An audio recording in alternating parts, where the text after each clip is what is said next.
Hi guys, welcome back to Reading Resolutions. Today I'm going to be talking about my more memorable books of 2014.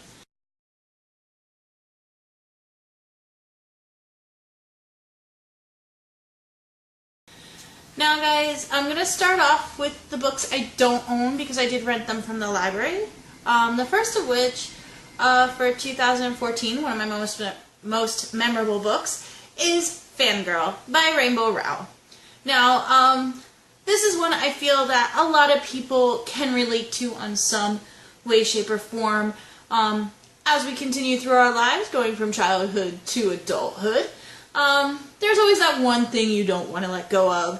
Whether it's a fandom, a toy, a lifestyle, whatever it may be, there's always that one thing you just don't want to let go of. And this is one of those cases where it's, do you keep up with it, or is there a nice in-between?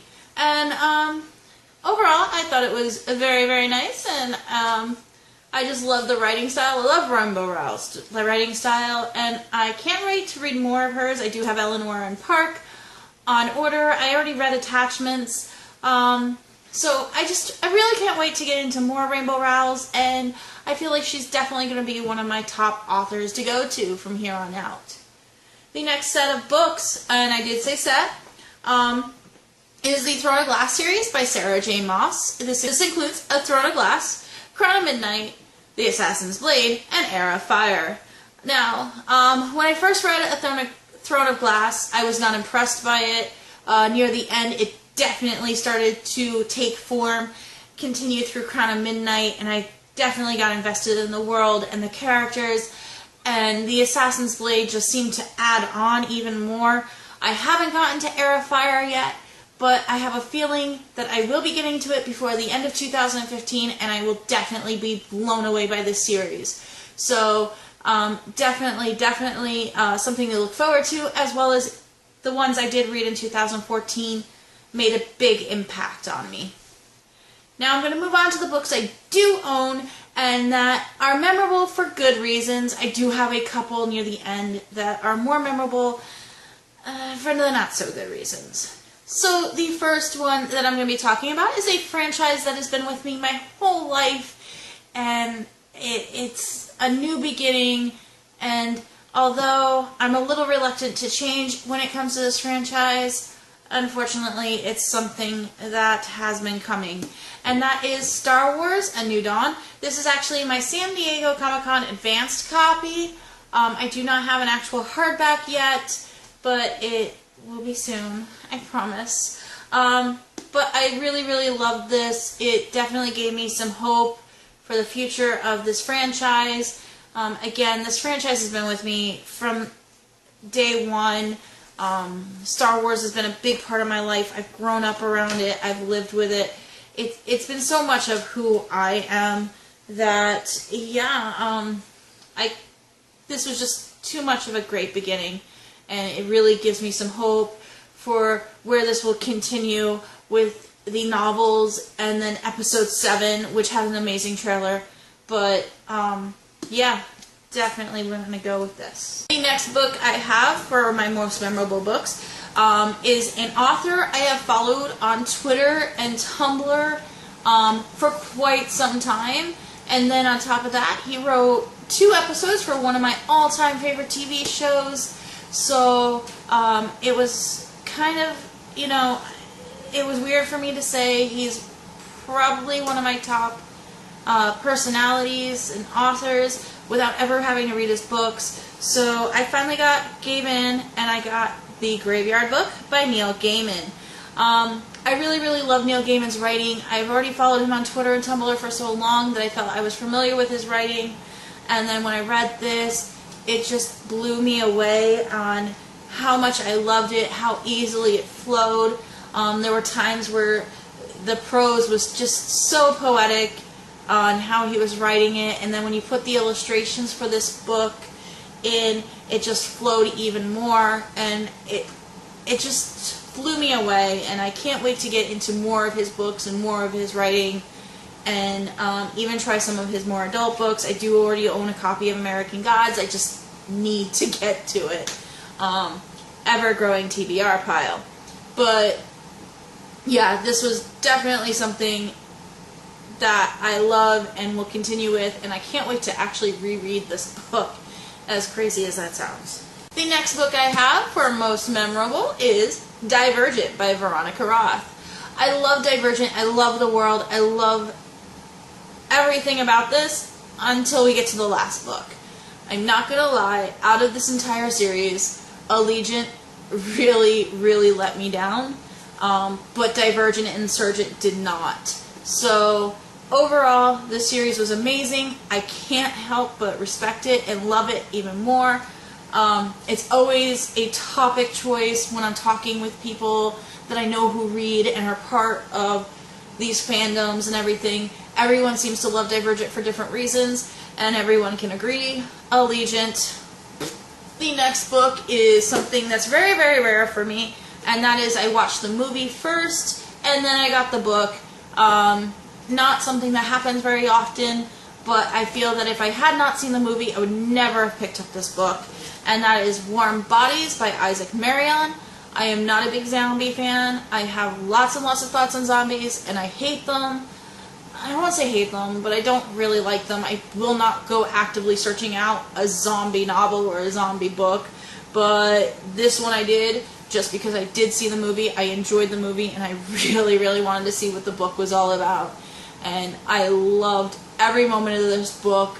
I felt that it definitely explored very much more the world in which the world in which the survivors have created with the streets and the baseball field and everything. Really just blew this away. Definitely had a lot of thought process in this. Definitely had way more to this than the movie could ever relate.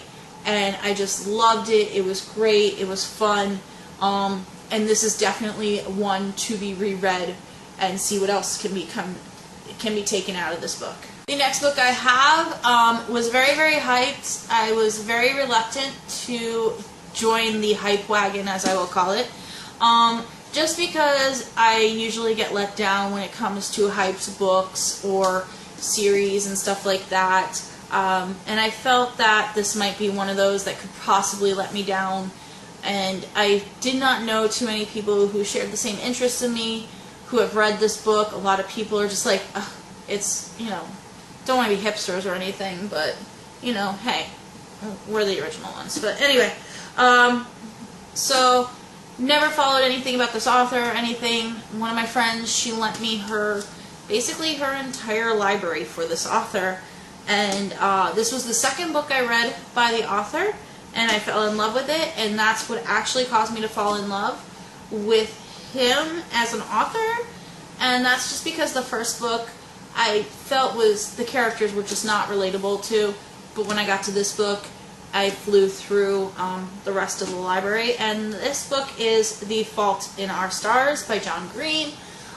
Again, writing style is amazing. These characters I could relate to. I loved them. I will not lie, I kind of guessed the ending. I caught on to the couple hints that we had about what was about to happen. And yeah, I love this, and I love his writing style. Even though I feel that when I read Looking for Alaska and Paper Towns back to back, I felt I was reading the same book.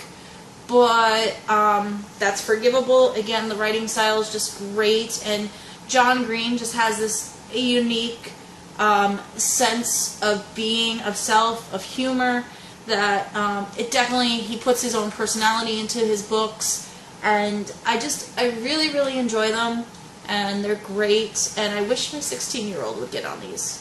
The last book I have for the good books is Stormy Persuasion by Joanna Lindsey. This is the latest in the Mallory novel series. This is a book that I've actually been kind of anticipating without actually knowing it was coming out. And that's just because the way she has created this family and this environment and this world, you knew this was coming. You knew these books were coming. It was just a matter of when. And then when I found out this book was out, I ran, I got it, I read it probably in 2 days. And it's definitely, I can sense how this is going to, and a lot of people probably will be in denial and don't see it, but I feel that this is the beginning of the end of this series, just because there's not much more we can do with this. There's a slew of characters, there's an entire family to go through, but I feel that the readers themselves are only invested in only so many more characters, and there's not many left that we're invested in. So I can see how this is definitely going to be the beginning of the end to the characters that we know and we love. But this book did not let me down. I loved it. I enjoyed it. Definitely not the one I was anticipating, but it was still one of those that I knew was coming. It was just a matter of when. Now, the last books I'm going to be talking about, these are memorable, but probably not for the right reasons. I did read both of these books in 2014. One of them I continued on with. They're both part of series. One I continued on with the series, the other one I didn't. The first one being Uglies by Scott Westerfeld.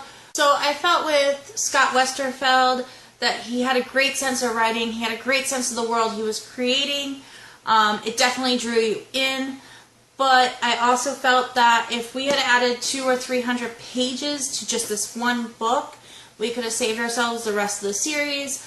I felt that in Pretties and Specials that the storyline just dragged on just to make those books, not so much to complete the series. I felt there was a lot of unneeded information, a lot of unneeded twists and turns, so I really felt that it could have been just one book and got it done and completed and made an amazing, amazing series. The last book is Gone by Michael Grant. Overall, I was not a fan of the writing, did not like the storyline, did not like anything really about this, as sad as that is to say.